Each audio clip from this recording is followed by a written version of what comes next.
Good day mga ka-gadget side, meron pa akong gagawin ditong Honor 95G at ang problem nga po nito ay nakalimutan ng kanyang Gmail account or Google account, yung tinatawag nating FRP lock.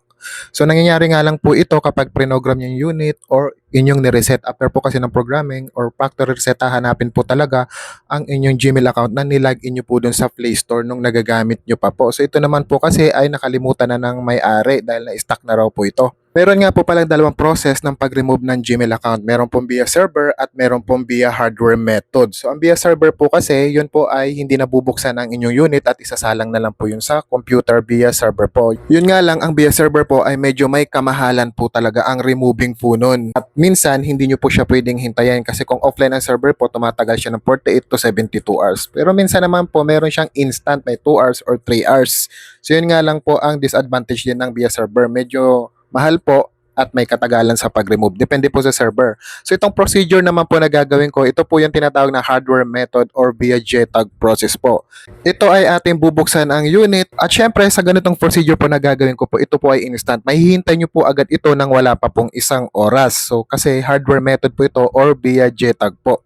Ang gagawin natin dito ay iti-take out po natin or iti-chip off po natin ang kanyang pinaka-MMC or UFS. Doon yun po ang isasalang natin sa computer upang ma-permanent po ang remove ng Gmail lock. And then kapag na-remove na po natin ng Gmail lock, permanent na po ito at lalagyan nyo na lang po ng panibagong Gmail nyo po. So kapag nilagyan nyo na ng panibagong account nyo, huwag nyo na lang po kalimutan para kapag nag-program kayo ulit or nag-factory reset, yung mismong Gmail nyo na po ang ilalagay nyo po dito sa oras ng activation po. Panoorin nyo po ang ating video kung paano po tayo nagre-remove ng permanent na mga Gmail lock ng mga Android phone po. So may mga ganitong problem po na nakalimutan ng inyong Gmail, pwede po kayo pumunta sa amin siya, pwede nyo panoorin at hintayin habang ginagawa po namin. At kung kayo naman po ay malalayo, kaya ng mga provinces, pwede nyo po ipadala sa amin via LBC po. So PM lang po kayo sa aming Facebook page upang makapagbigay po kami ng exact details kung saan nyo po ipapadala ang inyong unit.